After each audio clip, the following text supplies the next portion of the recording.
kalau kata netizen sih angin duduk. Emang nih dikerokin aja nih kayak hilang.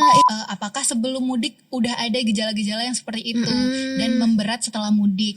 Lifestyle yang bagus gitu ya kan. 20 akhir, 30, 40 udah mulai tuh.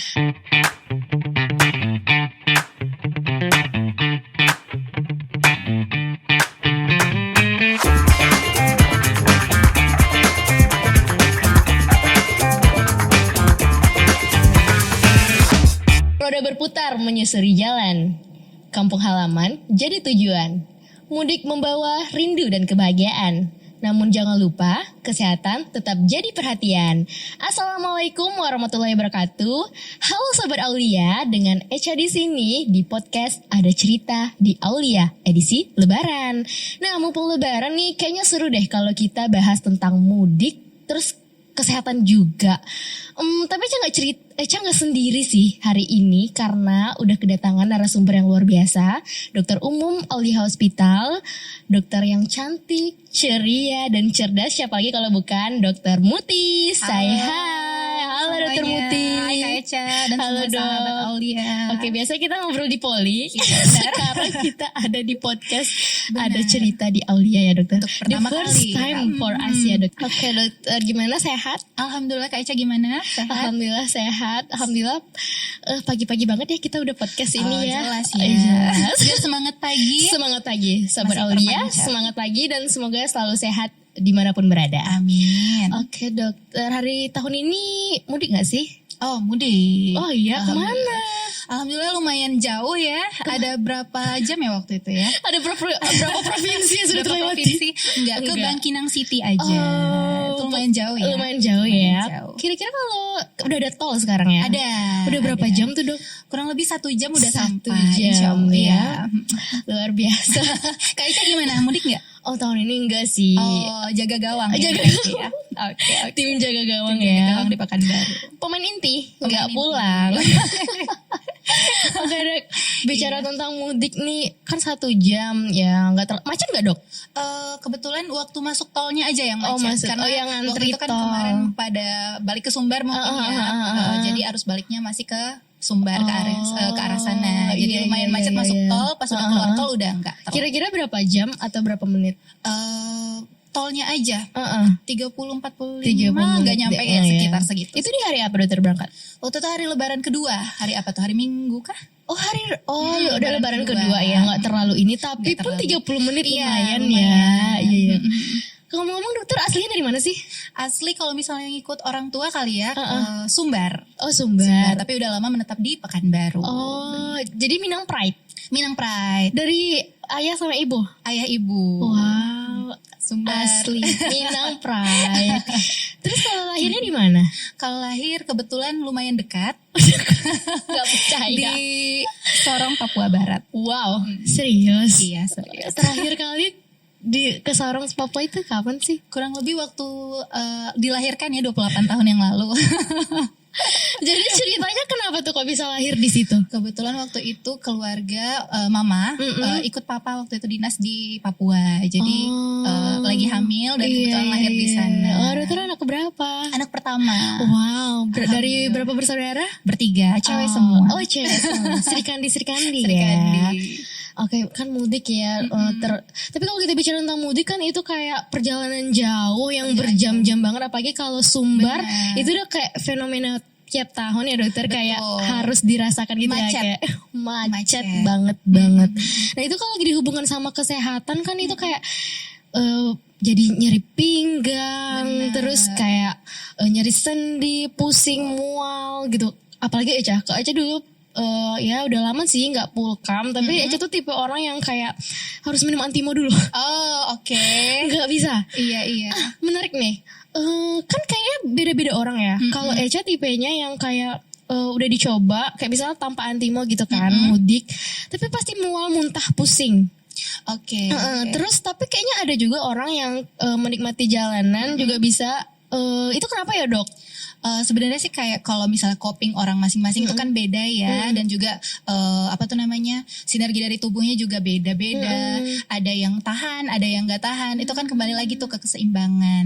Jadi kalau misalnya balance di tubuhnya oke, dia nggak akan mengalami masalah apa-apa. Cuman kalau misalnya kadang juga ada juga sugesti ya. Kalau misalnya oh my god, aku bakal pulang kampung nih jauh, perjalanan lama, bakal muntah. Udah pernah sih kayak gitu. Ya udah deh mending minum obat dulu sebelumnya.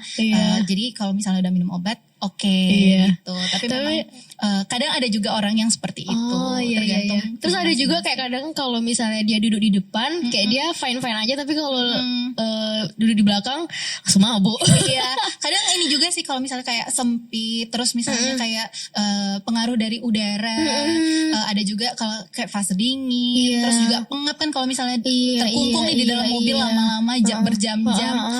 Ada yang kalau misalnya kayak gitu dia mual, muntah, pusing. Apalagi kalau misalnya sebelumnya punya riwayat seperti kayak vertigo atau mungkin ada keluhan di telinganya, karena itu salah satunya yang membuat balance tubuh itu.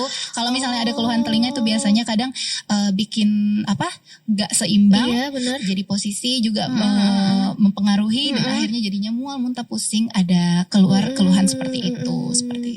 Iya, soalnya kayak pengaruh ya, misalnya kan kadang kalau misalnya pulang kamu gitu jangan bersila gitu, maksudnya tuh duduk berlipat gitu, itu ngaruh nggak kayak bersila di dalam mobil? Bersila di dalam mobil gitu nggak ada sih kalau setahu aku secara medis ya. Tapi kalau misalnya memang ada yang merasa kalau misalnya suatu posisi itu membuat kita mulai mual atau muntahnya cepat, mending nggak usah gitu. Jadi kalau tahu dari diri sendiri aja kayak gitu. Atau kayak kadang kata ke orang kayak naik betis tuh gimana sih? Naik betis itu sebenarnya bukan ya kayak kalau misalnya kita lama-lama duduk nih, jadi kan posisi kaki itu kan ke bawah nih, jadi lama-lama ada pembekuan darah. Apalagi kalau misalnya pada orang-orang tua. Tapi kalau misalnya udah lama-lama dan kita posisinya kayak gitu terus, kalau di mobil kan nggak bisa jalan. Kecuali kalau misalnya even kalau kita naik pesawat gitu, kadang-kadang kan kita ke toilet masih ada jalan, tapi kalau misalnya lama itu dia akan turun ke bawah dan juga akhirnya pegal. Jadi makanya kadang lebih bagus juga kalau misalnya kita lagi mudik di mobil atau di kendaraan yang bisa berhenti, kita turun dulu sebentar, keluar mobil, jalan sebentar untuk mengembalikan lagi posisi darahnya seperti itu. Jadi nggak terlalu pegal lagi. Atau kalau misalnya mau juga pakai hot patch, bisa kayak koyo gitu ya kan, atau diolesin sama kalau hot cream seperti itu ya. Jadi lebih nggak pegal. Terus menarik nih dok, sebelum Aca kita ke podcast ini, Aca tuh kayak searching gitu kan, terkait kayak mudik-mudik gitu. Apa sih biasanya pemudik-pemudik ini keluhannya gitu. Jadi Aca nemuin satu video, dia tuh kayak ada supir, terus ada penumpang.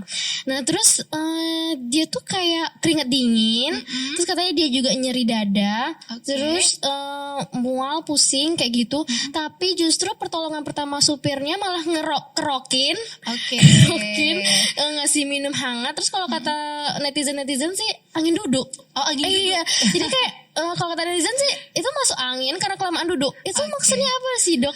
Bisa kita luruskan nggak secara medis? Boleh. Gitu maksudnya? Ini sebenarnya kayak udah lama banget ya, kayak dari orang-orang zaman dulu. Mungkin sebelum ada istilah-istilah medis yang diperkenalkan kepada masyarakat gitu ya kan. Namanya angin duduk. Angin duduk bahasa awamnya. Itu sebenarnya kalau misalnya kita kita geser ke istilah medis, biasanya itu disebut dengan angina pectoris. Angina pectoris itu kalau kita bahasa mediskan lagi, itu adalah nyeri dada yang diakibatkan oleh jantung yang bermasalah gitu ya kan.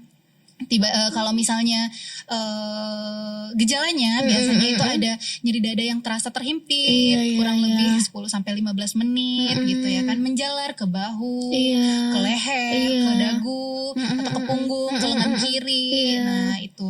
Terus bisa juga muncul keringat dingin. Nah, kalau misalnya kadang ada juga nih memang istilah angin duduk itu dikaitkan dengan kembung. atau masuk angin yang kayak emang nih dikerokin aja nih kayak hilang. Tapi harus kita tandai gejala-gejala yang harus diwaspadai. Seperti yang saya tahu dibilang angina pectoris tadi ya.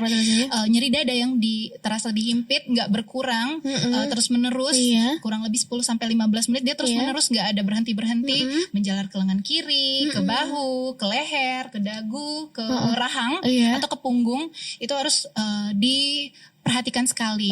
Kalau misalnya memang lagi mudik, cari aja nih rumah sakit atau pelayanan kesehatan terdekat yang bisa menolong kamu gitu, sahabat Aulia. Jangan lupa. Soalnya kayaknya dia tuh agak beda-beda tipis ya dok. Kalau nyeri dada nih kadang juga bisa kayak cuman GERD katanya, kayak dada terasa panas gitu kan ya.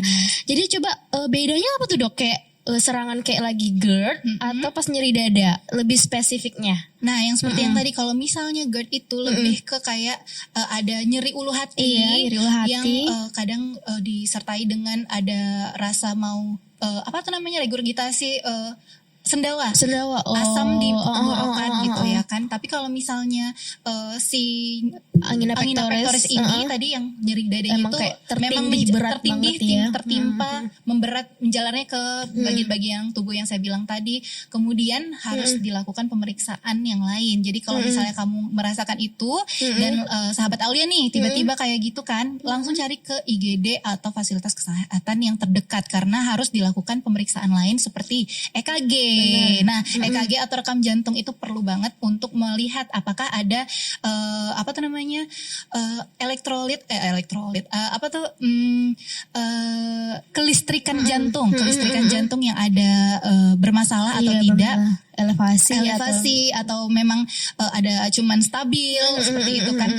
Itulah yang harus diperhatikan. Terus nanti kalau misalnya pun ada elevasi yang seperti Kak Echa bilang tadi, di kelistrikan jantungnya itu harus diperiksa lanjutan, yaitu cek enzim jantung untuk melihat apakah memang ini adalah suatu kondisi yang gawat darurat atau memang cuman kembung atau GERD saja, seperti itu. Benar.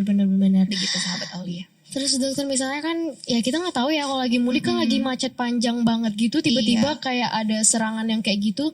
Kira-kira harapan kita bisa berapa menit gitu dok? Kayak golden time-nya gitu. Golden time sih kalau kurang lebih itu 6 jam. Tapi lebih baik secepatnya kita bawa ke rumah sakit atau pelayanan terdekat.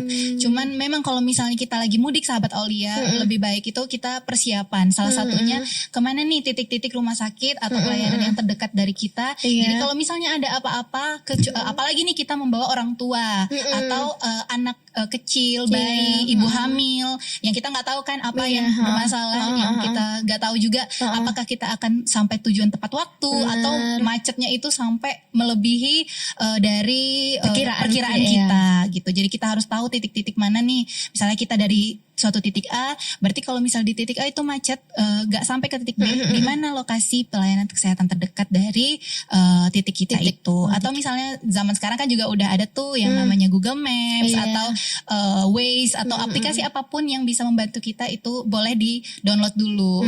Cuman kan takutnya nanti kalau di kemacetan kita nggak tahu nih di mana titik-titik sinyal ada atau sinyal tidak ada. Jadi lebih baik dipersiapkan sebelum kita berangkat mudik seperti itu.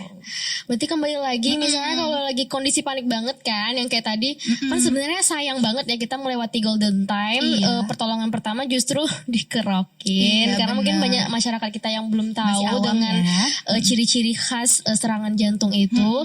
Kalau dari menurut dokter, misalnya ya kayak sahabat Aulia yang nggak medis gitu ya, lagi di posisi itu, baiknya gimana tuh dok pertolongan pertama kalau kita ketemu ada keluarga kita lagi mudik, lagi kayak gitu kondisinya, apa yang harus kita lakukan pertama kali? Memang yang pertama kali itu adalah meminta dia untuk istirahat terlebih dahulu.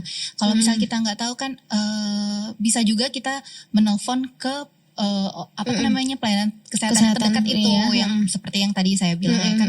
Terus tetap juga dibaringkan dan ditanya nih apakah memang memberat atau memang abis dikasih pertolongan pertama itu apakah memang cuman ngap aja. Iya. Mana tahu kan dia memang bukan serangan jantung. Oh iya. Pastikan juga sebelumnya apakah memang udah makan. Mana tahu memang Benar. belum. Jadi memang mau muntah tapi dia nggak bisa. Iya, bisa jadi ya kan. bisa. Jadi memang untuk serangan jantung itu sendiri kita punya step-step untuk diagnosis. Jadi nggak bisa tiba-tiba nih cuman ada gejala seperti ini itu udah serangan jantung, belum tentu sih. Jadi Terus, memang kita harus dicek-cek lagi. Iya gitu. benar.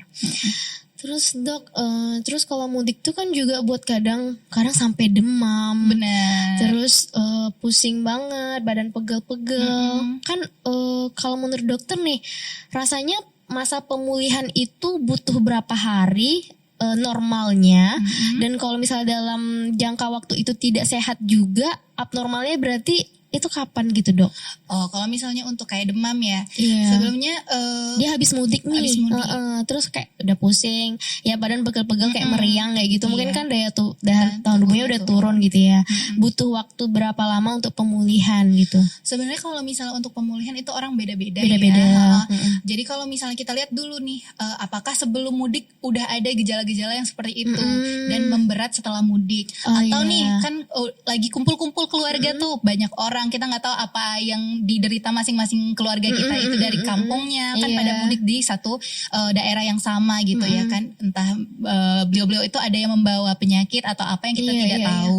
Nah jadi kalau misalnya pada umumnya 1-2 hari atau maksimal 3 hari itu harusnya tubuh kita sudah recovery lagi, kembali ke yang semula. Tapi kalau misalnya memang 2-3 hari itu tidak ada perubahan, boleh kita 2-3 hari ini kita harus istirahat juga ya, istirahat dengan pola makan yang cukup, kemudian udah mengkonsumsi obat-obatan yang seperti kalau misalnya kayak demam sesuai gejala ya, paracetamol atau tentunya kalau misalnya udah merasakan hal seperti itu sudah berobat juga ya kan, dan tidak ada perbaikan, mungkin boleh lagi berobat kembali segera ke IGD, tergantung sih. Kalau misalnya gejalanya ringan itu boleh ke Vaskes FKTP Anda, tapi kalau misalnya gejalanya sudah terhitung sedang sampai berat dan udah nggak bisa ditahan lagi nih, jangan ragu-ragu untuk segera ke IGD. Nanti dokter umum yang berada di IGD itu yang akan menentukan nih apakah ini gejala itu merupakan suatu kegawat daruratan atau bukan, atau memang cuman bisa dirawat jalan saja seperti itu.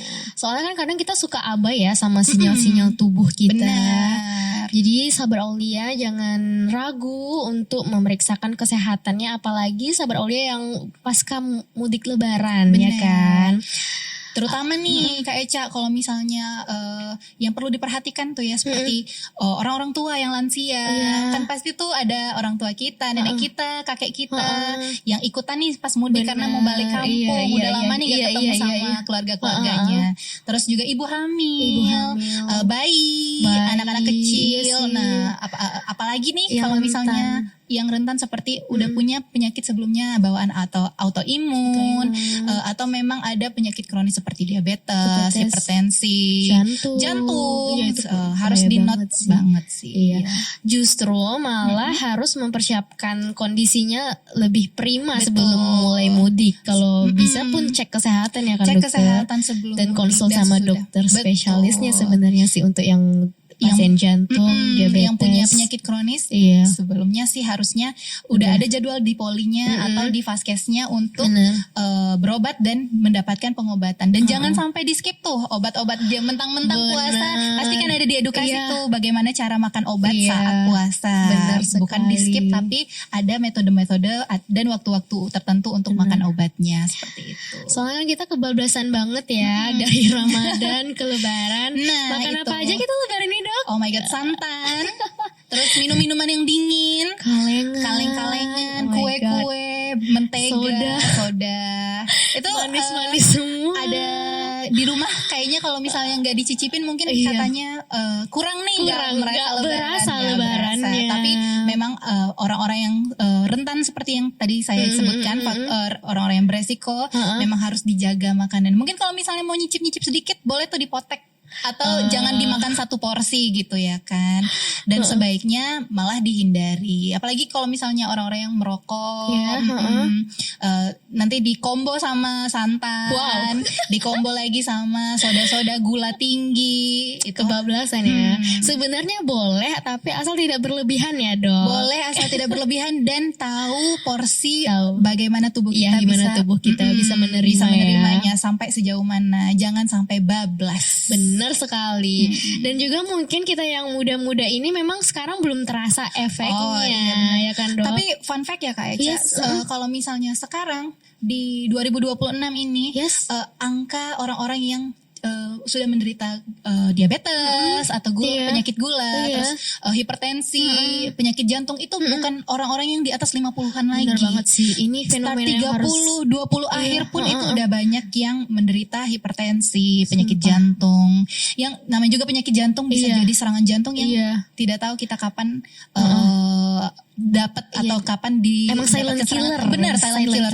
Kita nggak tahu, mungkin juga dari pasien-pasien ini udah start dari usia-usia belasan, nggak jaga makan, nggak jaga pola tidur.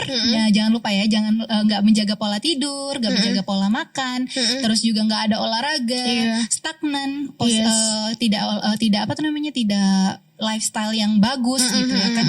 20 akhir, 30, 40 udah mulai tuh. Takut banget sih. Benar. Sudah 27, dokter udah berapa? 28. Wow, terus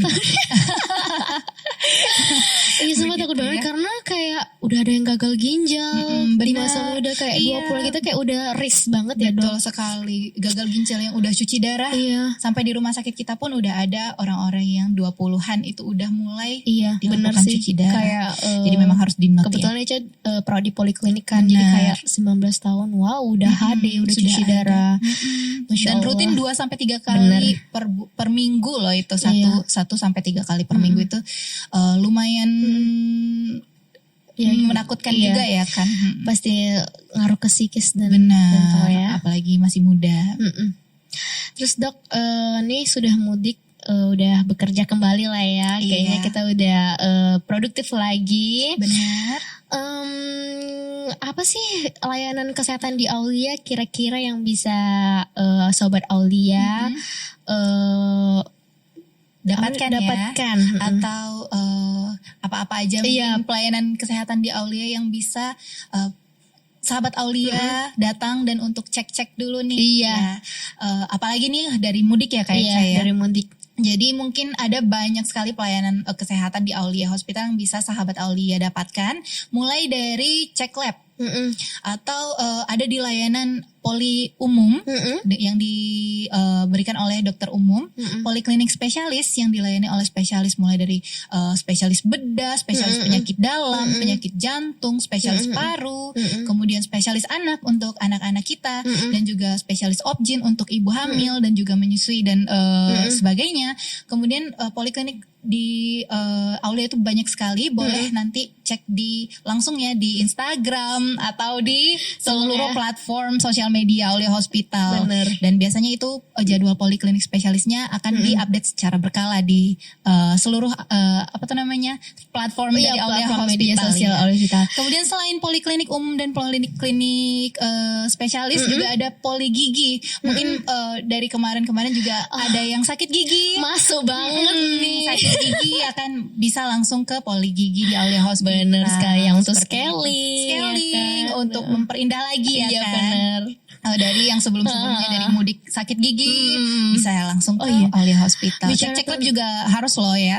Apalagi kalau misalnya orang-orang tua kita yang udah punya penyakit kronis harus dicek. Apalagi rutin 6 apalagi bulan sampai setahun. Ibu-ibu, bapak-bapak yang diabetes, yang kolesterol, yang tensinya itu wajib banget asam urat. Iya, karena kita nggak tahu ya makan apa aja nih selama Lebaran. Dan kemungkinan besar itu kita kurang minum.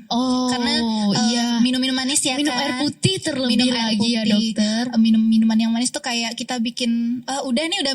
Padahal yang harus itu adalah minum air putih yang cukup. Benar. Kesehatan ginjal utama. Benar sekali. Ngomong-ngomong tentang pemulihan, ada gak sih dok di Aulia kita bisa kayak imun booster Ada kayak banget. neurobion Ada atau vitamin C. Ada banget. Bisa Bisa langsung banget ke ya. poliklinik Aulia Hospital dan Bener. juga bisa langsung menghubungi bagian layanan customer Customer ya. care Aulia Hospital. Jadi bisa ada pasiennya datang ke Aulia Hospital atau juga ada loh Kak Eca layanan yang langsung panggil ke rumah atau yang Serius? home care bisa. Wow, Silahkan menarik nanti sih. dihubungi. Oke. Begitu. Dan juga nanti kalau ada info-info Aulia Hospital, Sabar Aulia juga bisa pantengin IG-nya kita ya. Benar sekali. Untuk closing deh, kalau misalnya ada pesan penting untuk sahabat Aulia dimanapun berada terkait keluhan setelah mudik, apa nih yang ingin dokter sampaikan? Nah sebenarnya kalau untuk closing statement kali ya, apalagi dari mudik kita harus tetap jaga kesehatan, jangan sampai lolos, Iya. jangan sampai kita karena udah mudik merasa recovery full. Padahal kadang kita mudik itu juga ada juga loh stres yang didapat dari mudik itu sendiri. Oh, iya, Makanya kalau misalnya dari aku sih sebenarnya kalau kita mudik kasihlah spare waktu 1-2 hari sebelum kita masuk kerja itu udah di rumah. Oh, Nah jadi jangan iya. mungkin banyak juga kebetulan papa aku juga tuh. Jadi kalau misalnya papa biasanya kalau mudik itu paling terakhir karena pengen berwaktu bersama keluarga ya kan. Jadi hari paling terakhir itu datang. Terus kebetulan papa aku lagi di Makassar, dapat pesawatnya itu yang di landing Makassar itu sampai jam dini hari tuh. Dan jam 7-nya lagi udah harus siap-siap untuk ke kantor. Wow. Nah itu sebenarnya sebaiknya sih dikasih waktu spare 1-2 hari dulu untuk pemulihan, recovery, istirahat full, baru bekerja seperti biasa. Iya, karena kadang kita tuh nggak ngenalin kayak atau mengabaikan stres tubuh kita nggak sih? Sinyal-sinyal yang kayak kadang kita ngerasa kayak burn out deh. Iya kan? Hal-hal itu kadang sinyal-sinyal tuh sering banget diabaikan. Benar. Ngaku, Padahal itu Sabar Aulia. benar. Padahal itu adalah sinyal-sinyal dari tubuh sendiri. Iya. Ini nih, listen to your body. Wah, Listen to your body. Apa yang dikasih sinyal dari tubuh kamu itu bukan hanya yang harus lewat aja numpang lewat, bukan ya, tapi memang yang harus didengarkan. Jangan cuman tubuhku lagi baik-baik saja, tapi benar. sebaiknya diperiksa. Iya. Diperiksa itu memeriksakan tubuh secara berkala itu adalah salah satu contoh kita atau aplikasi kita untuk memperlihatkan kalau kita mencintai diri sendiri, begitu. Love yourself. Love yourself. Bener banget sih, karena kayak banyak banget pasien-pasien tuh kalau ditanya kayak ini udah berapa lama nyerinya kayak gitu, kayak udah bertahun-tahun. What? Tapi kenapa baru datang sekarang? Kenapa baru sekarang? Dan memang kadang ya sebenarnya tuh tubuh kita masing-masing tuh beda-beda ya dok.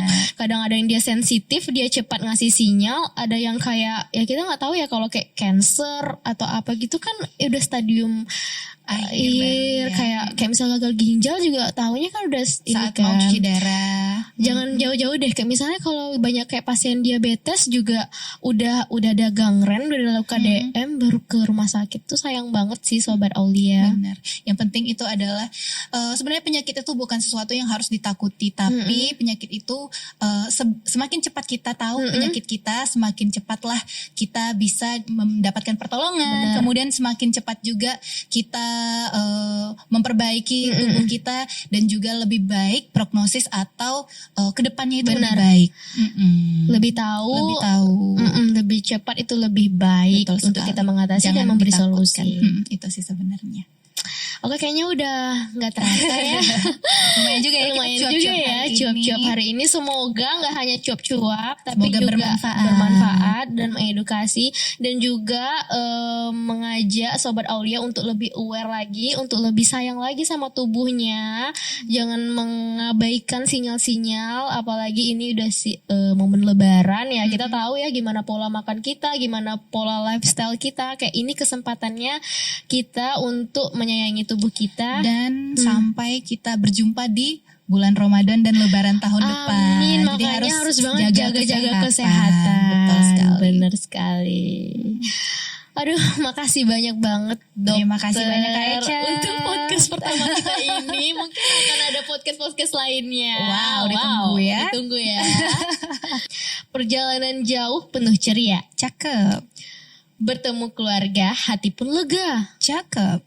Jaga kesehatan setelahnya agar aktivitas kembali prima. Yeay. #sehat di Aulia. Iya. Thank you banget. Dan #cek kesehatan kamu di Aulia Hospital Hanya di tentunya. Aulia. Promo banget. Oke, Echa dan Dokter Muti. sampai jumpa di episode Ada Cerita di Aulia. Selanjutnya. Yeay, Bye.